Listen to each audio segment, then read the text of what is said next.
나이가 10살 먹은 사람하고 50살 먹은 사람하고 혈관 길이가 똑같을까요? 피가 도는 절대 다릅니다.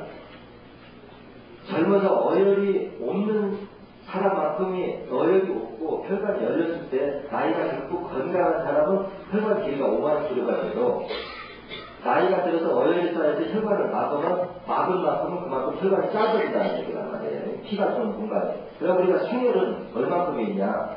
생혈이 돌 수 있는 혈관이 열려있는 만큼만 생혈의 양이란 말이에요. 그러면 어혈이 들어가야 어혈이 많이 생기면 생기는 만큼 생혈을 그만큼 프로테인가 줄어들기 때문에 우리 몸을 돌면서 영양과 산소 공급을 해주는 그 생혈의 양은 상대적으로 적을 수밖에 없다. 그래서 어혈을 빼주면 그 빠져나오는 공간만큼은 생혈이 들고 생혈이 들어가면 많은 양의 산소 공급을 영양 공급을 해주는 것이 유리하기 때문에 우리가 어혈을 빼주면 몸이 되게 가벼워지는 느낌이 드는 것이 바로 거기 있다는 거죠. 그러면 이제 우리가 신부전증에 대해서 이제 정리해볼 필요성이 있어요. 뭐 앞부분에 이제 여러분들이 먼저 배운 거는 좀 생각해봐요. 신부전증은 응급치료에 해당한다. 그렇죠. 응급치료에 해당한다. 그렇기 때문에 2, 3, 8번을 먼저 사용한다. 기본 사용을 하는 게 아니다. 하는 걸 정의 내려야 되고 신부전증 환자한테는 물약은 쓸 수 없다. 왜? 수분을 배출하는 기능이 이미 상실되어 있기 때문에 그렇다. 그리고 신부전증 환자는 다른 환자에 비해서 조혈 기능이 월등히 떨어진다 하는 거잖아요. 그러면 이제 응급사역이라고 하면은 우리가 어느 정도 사용하는 요령을 이제 2, 3, 8번을 처음에 사용했습니다. 그러면 그 사용하는 횟수는 어느 정도 해주는 것이 가장 바람직할 거다 하는 데서 이게 숙제지요. 이제 우리가 응급사역이라고 하면은 그러면 이 기준은 이제 어떻게 맞추냐면 단순히 못을 딱 막는 거는 위험해요. 못을 막을 수가 없어요. 그냥 이렇게만 무조건 해라 하는 게. 왜 그럴 수밖에 없느냐면 우리가 신부전증 환자도 어떤 환자는 8번이 처음부터 잘 나오는 환자가 있고 어떤 사람은 잘 안 나와요. 그렇죠? 그러면 일반적으로 그냥 5개씩 빼라. 이건 아니란 말이에요. 그렇죠? 그러면 어혈이 잘 안 나오는데 일주일에 한 번 하면 어떻게 될까요? 이거 광란에 약치고 가요. 그렇죠? 우리가 이제 응급 환자라고 하면 빨리 효과를 봐야 되는데 어혈이 잘 안 나오는데 일주일에 그냥 한 번씩 된다. 이건 잘못된 거예요. 그럼 이것도 딱 정리해야죠. 어혈이 잘 안 나올 적에는 일주일에 2번을 해라. 어혈이 잘 나올 적에는 일주일에 한 번을 해라. 그리고 가장 우리가 안전 제거가 하는 거 늘 이게 이제 문제가 좀 되는데 가능하면 이런 환자들은 그 병원하고 좀 유대관계를 좀 맺어놓는 게 좋아요. 그래서 피해 수치가 극도로 떨어지면은 수혈이라도 좀 받을 수 있는 준비를 해놓는 것이 바람직해요. 이 문제들은 잘하면 빨리 해결될 수도 있고, 이제 그때 같은 여러분들이 좀 마음 놓고 할 수 있는 거라 제가 지금 노력은 엄청 하고 있어요. 얼굴 시커하게 탈 만큼 노력은 하고 있으니까. 이제 수혈만 여러분들 세우는 이 교육하는 거 해보면 어때요? 수혈만 마음대로 받아도 좀 가장 좋게 좀 해볼만 하겠죠. 근데 항상 이거는 우리가 어차피 해결할 수 있는 문제가 아니에요. 그렇죠? 그래서 예전에 이제 제가 한 적에는 막 이 물약 같은 거 이런 것들을 이제 많이 하면서 어때요? 뭐 빠져나갈 만큼 그만큼 영양 보충을 해줘가면서 하면 어떨까요? 그만큼 덜 떨어지겠죠.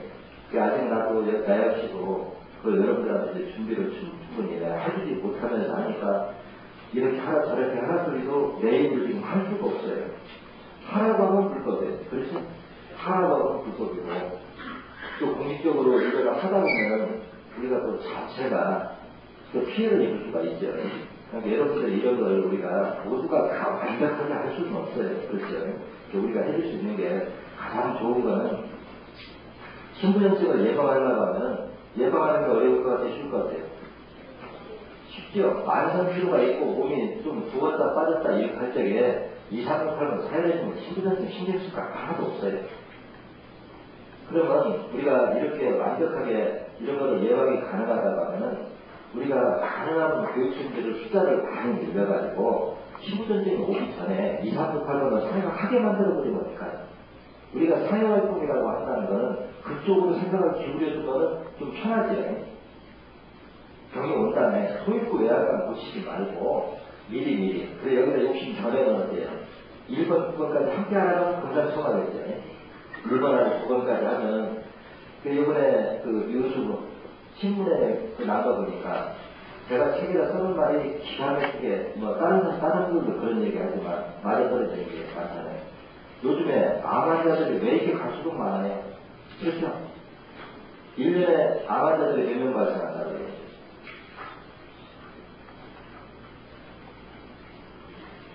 1년에 약 30만 명 정도가 암 환자가 발생하고 한 해 암으로 죽는 환자가 8만 명이 죽는답니다.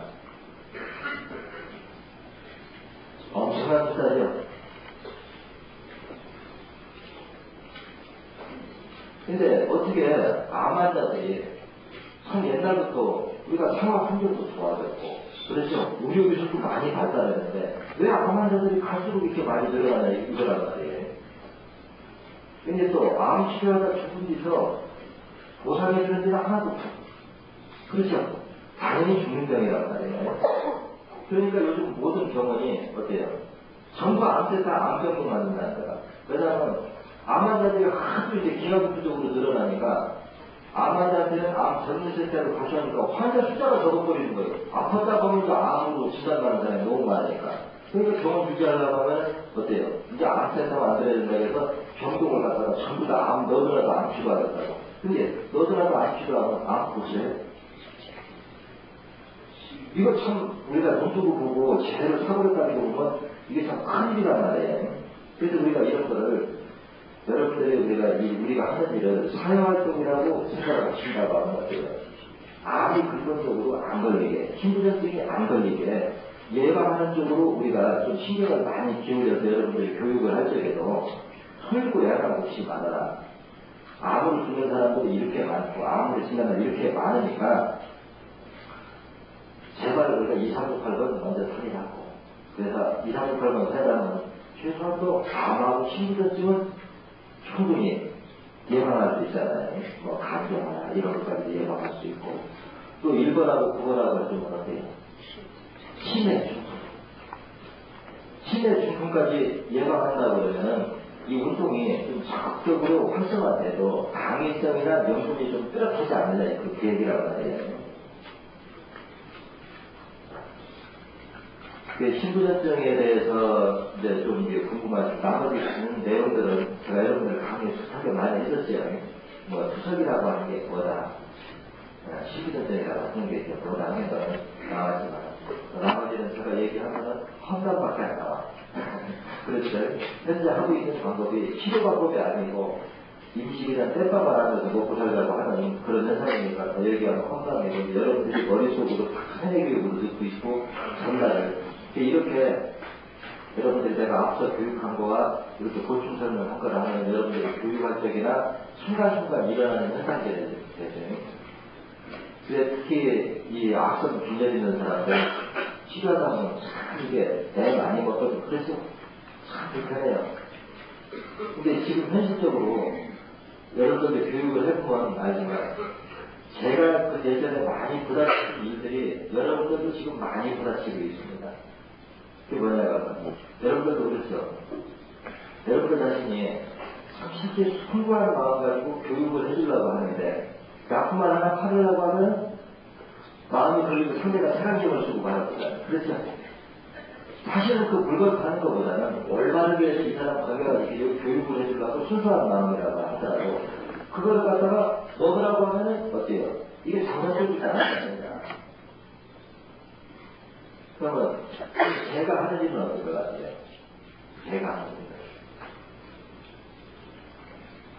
우리가 필요한 사람한테 이게 궁극해주고 분명히 이렇게 치료하기 위해서는 이런 걸 복용해주면 치료가 좋은데 해주면 자연스럽게 오해를 한단 말이에요. 근데 우리가 이렇게 서로 오해가 빚어지고 하는 거는 우리가 진리와 이치라는 눈을 떠버리면 아무 문제가 되게 없거든요. 근데 사람들이 보면은 너무 이기적이란 말이에요. 우리가 세상에 제가 늘 자주 하는 얘기 있죠.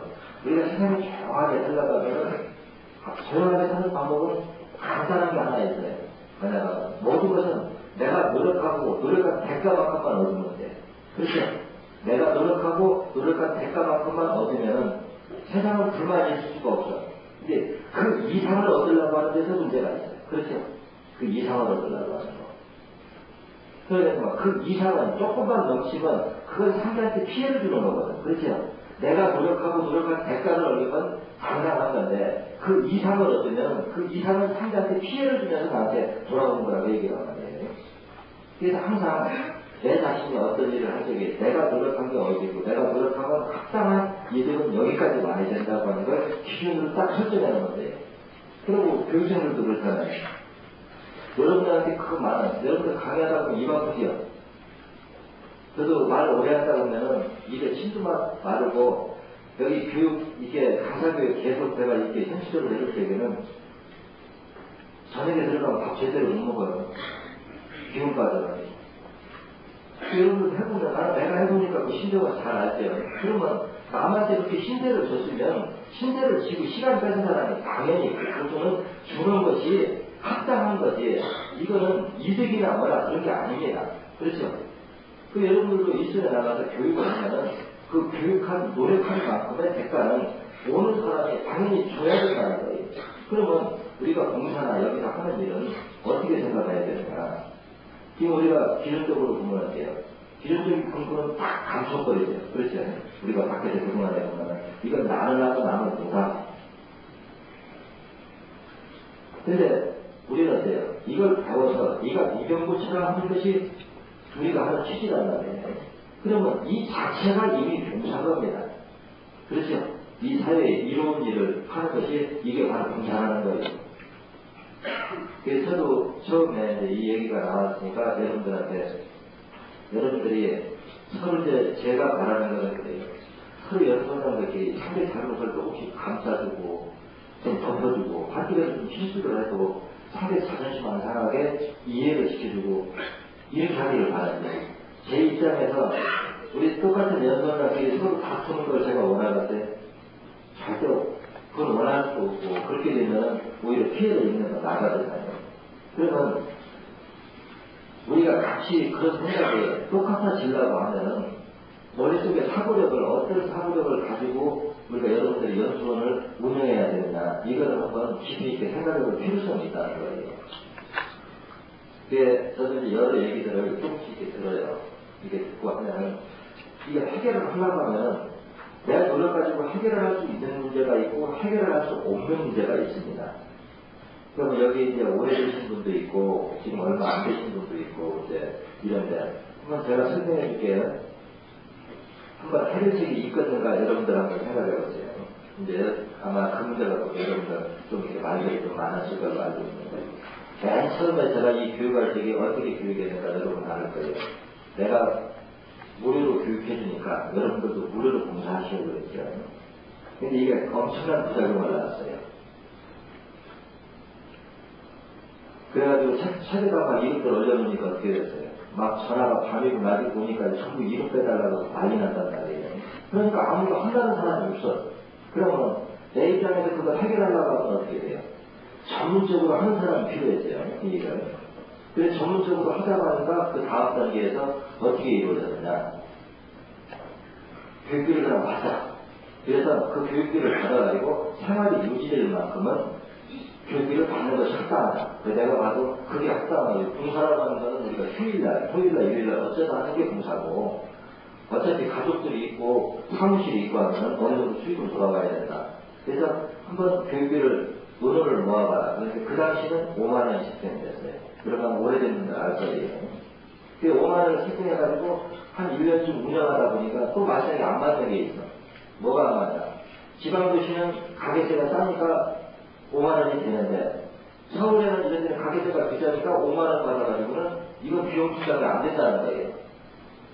그래서 대도시 경제력이 높은 데와 낮은 데가 차이가 나는데 인위적으로 정할 수가 없다는 얘기란 말이에요. 그러니까 그때 대안으로 내는 게 뭐였는 줄 알아요? 그러면 우리가 상한선만 그어놓고 하한선 긋지 말자. 그래서 형편에 맞게 조율하자. 이렇게 나왔어요. 그래서 이렇게 어때요? 합리적인 생각이었죠.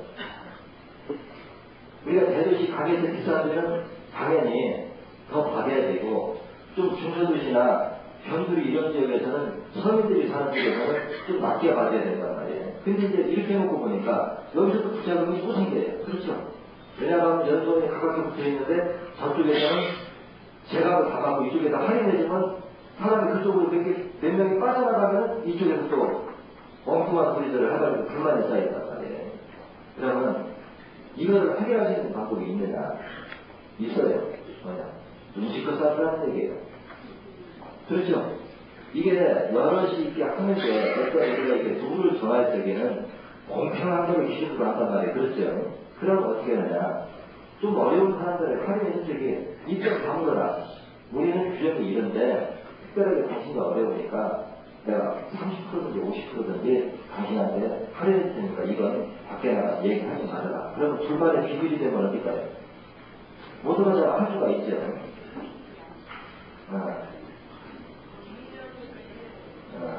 그런 얘기까지 하죠. 그러면 내가 다른 얘기 그러면 그렇게 입방정을 가볍게 떠는 사람하고 우리가 생각하는 수준 차이가 어딜까요? 우리가 낮죠. 그러면 설령 그런 소리가 옆에서 좀 들려도 듣는 사람이 제가 제일 자주 하는 말이 있잖아요. 어리석은 사람하고 똑똑한 사람하고 우리가 이해력이 많은 사람이 좀 뭔가 배웠다고 그러면은 배운 사람하고 못 배운 사람하고 누가 이해해야 돼요? 배운 사람이 이해하는 게 정확한 겁니다. 그렇죠? 이렇게 해도 저렇게 해도 해결할 방법이 없는 경우가 종종 있는데 그런 안건들을 이렇게 내가 중간에서 건의가 들어오고 이렇게 조정을 해주려고 하다 보면 이게 도저히 안 맞아서 못 해주는 경우가 있다는 말이에요.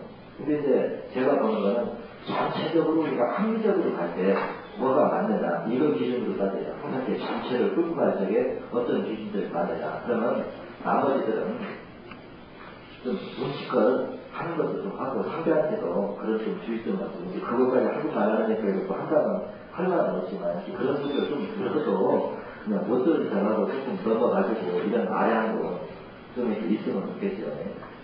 오늘 그 강의 주제는 신부전증이었는데 여기에 대해서 궁금한 점 있으면 한번 질문해 보세요. 신부전증에 대해서는 오늘 그 주제 전체적인 질문인데요. 신부전증에 대해서 선생님한테 강의 이전에 아무것도 몰랐거든요. 신부전증을 공부하면서 의문점이 있었어요. 뭐냐면요. 사람이 신장이 두 개잖아요. 근데 병원 의사들은 신장을 하나만 갖고 살 수 있다고 하거든요. 그러면 하나가 갖고 사는 사람 그 육체적인 키고요. 이어고 있는 아이 틀린데요. 선생님 생각으로 지금 말씀하시는 것이 세세포의 숫자가 손으로 나온다는 기준은요. 두 개를 기준했을 때요. 한 개를 기준했을 때는 그거를 말씀해 주시고요. 또 왜 현대에 대해서 한 개가 더도 살 수 있느냐. 그러면 한 개가 더 살 수 있는 사람이 두 개 가지고 하나 더도 되는가. 그럼 그것도 좀 풀어줬으면 좋겠어요. 알았어요. 근데 여러분들이 이제 이 공부를 하면 지금 질문 내용 속에 답변이 다 있어요. 지금 여러분들 여기서 교육받은 내용을 그대로 제안하셔서 우리 몸의 모든 체세포들의 개체수는 장기의 체세포 개체수는 앞 단계에서 먹이가 공급되는 양만큼 그 이상도 이해될 수가 없어요. 그게 균형이 깨지면 건강을 잃은 거니까 그게 바로 죽음으로 직결되는 거거든요. 그렇죠? 그러면 무슨 얘기가 되냐면 우리 몸은 신장이 두 개가 있을 적에 정상적인 우리가 일상적으로 행동하고 활동하는 범위 내가 활동을 유지할 수 있는 양이 정상이 두 개라는 겁니다. 그럼 하나를 떼어내도 상념은 유지할 수 있는데 단지 차이가 나죠. 쉽게 얘기하면 사람이 빨리 지치고 안 지치고는 앞서 강의에서 뭐라고 설명했죠? 필수에 산소 함유량이 되어있잖아요. 산소 함유량이란 말이에요. 그리고 우리 몸의 체세포가 소화 능력은 무엇이 결정한다고 했어요? 그것도 산소 함유량이 결정합니다. 근데 산소 함유량의 결정은 또 무엇이 결정할까요? 요산 수치가 결정한다고 했어요. 그러면 한번 생각해 보세요. 백화점에 우리가 정립을 할 수가 있어요. 심장을 두 개 가진 사람은 우리가 보통적으로 8시간 노동을 했을 적에 우리 몸에 산소를 조율을 맞춰줄 만큼의 노동을 할 수가 있다. 근데 심장 하나인 사람은 4시간만 우리 몸을 정상적으로 가동을 할 수 있다. 그래서 4시간 이상을 하면 어떻게 되냐? 상도가 갑자기 높아져서 우리 몸을 정상으로 유지할 수 없다. 정리돼요? 이게 항상 이제 이런 부분은 좀 입장되니까 이식 수술을 하는데요.